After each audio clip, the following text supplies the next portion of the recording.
what does it mean to be free? Isaiah Berlin posed this question at the height of the Cold War, a time when the very idea of freedom had become a battlefield. On one side, liberal democracies championed freedom as individual autonomy and protection from state interference. On the other, communist regimes claimed they were delivering true freedom, liberating people from poverty, ignorance, and exploitation. Both sides used the language of liberty, but they meant very different things. Born in Riga and educated at Oxford, Berlin was a philosopher deeply shaped by history. He had witnessed the horrors of totalitarianism, both fascist and communist, and understood how ideas could be twisted into tools of oppression. In his 1958 lecture, Two Concepts of Liberty, he asked a deceptively simple question. How can one word, liberty, be used to justify both open societies and authoritarian regimes? Berlin's answer was that liberty is not a single self-evident value. It is a contested concept, rich with ambiguity. Without clarity, he warned, liberty can be invoked to defend almost anything, even tyranny. That's why he insisted on a sharp distinction between two ways of thinking about freedom, two concepts that have shaped modern politics in radically different ways. To understand them is not just a philosophical exercise. It's a safeguard against confusion, coercion, and the misuse of noble ideals.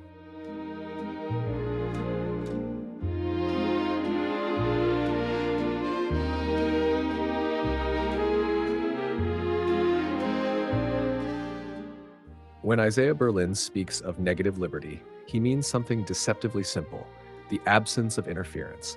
You are free in this sense to the extent that no one is stopping you from doing what you might want to do. This idea has deep roots in classical liberalism. Thinkers like Thomas Hobbes, John Locke, and John Stuart Mill emphasized freedom as a zone of non-interference, a protected space in which individuals can act according to their own will, without coercion from others. Berlin calls this the private sphere, the area of personal choice that should remain beyond the reach of government or society. Whether it's your beliefs, your speech, your profession, or your lifestyle, negative liberty insists that these choices are yours to make, not the state's, not the community's. What makes this concept politically powerful is its connection to limits on authority. In a system grounded in negative liberty, the role of the state is not to direct how you live, but to ensure that no one interferes with your ability to choose. Laws exist to protect your rights, not to impose a vision of the good life. Yet Berlin cautions that negative liberty alone isn't enough. If taken to an extreme, it may overlook structural inequalities or ignore the social conditions necessary for real freedom.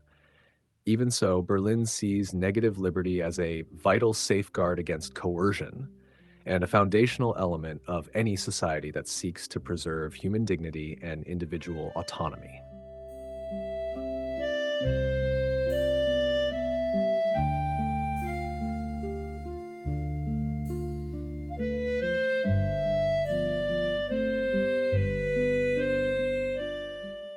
If negative liberty is about freedom from interference, positive liberty is about the freedom to act, to take control of your life and realize your highest potential.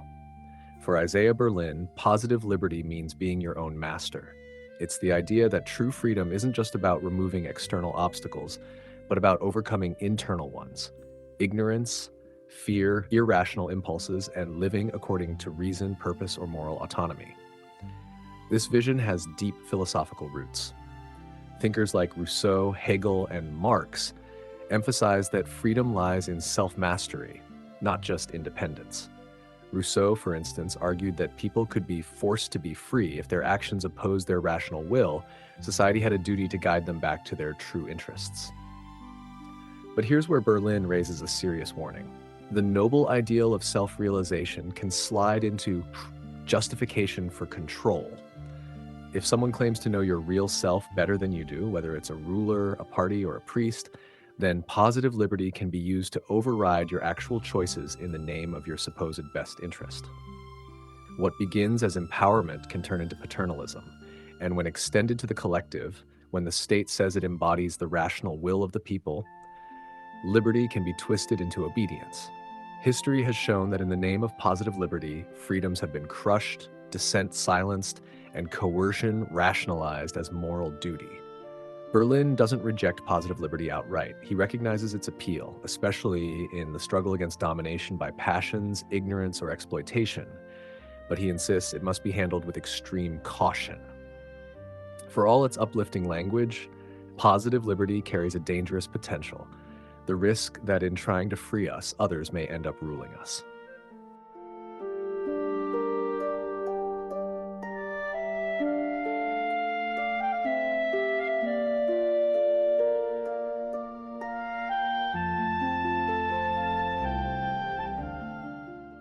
Isaiah Berlin's deepest concern isn't just about how we define liberty, but how the idea of liberty can be weaponized in the hands of those who believe there's only one right way to live.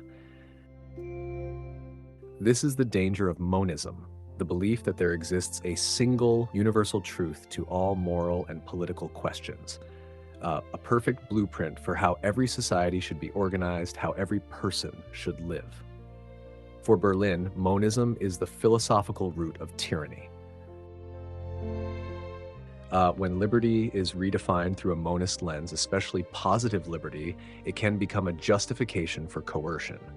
If there's only one true way to be free and someone believes they know it, they may feel entitled or even morally obligated to force others to follow that path.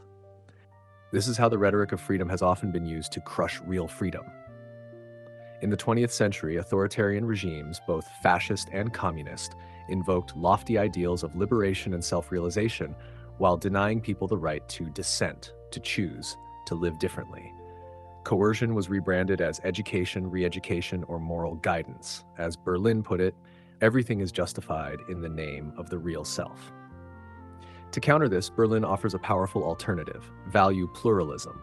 He argues that human beings pursue many different values: liberty, justice, happiness, loyalty, equality, and these values are often in tension with one another. There's no single solution that harmonizes them all, and that's okay. For Berlin, this messy plurality is not a flaw, it's a fact of moral life. A free society doesn't seek perfection through forced agreement, but instead makes room for difference. It accepts that people will have competing goals, conflicting ideals, and incompatible visions of the good life. The moral task, then, is not to impose a final answer, but to navigate these tensions with humility, compromise, and tolerance. Against the utopian impulse to force harmony, Berlin defends a more realistic and humane vision. A world where different people can live by different lights, without coercion, and without the illusion that liberty means only one thing: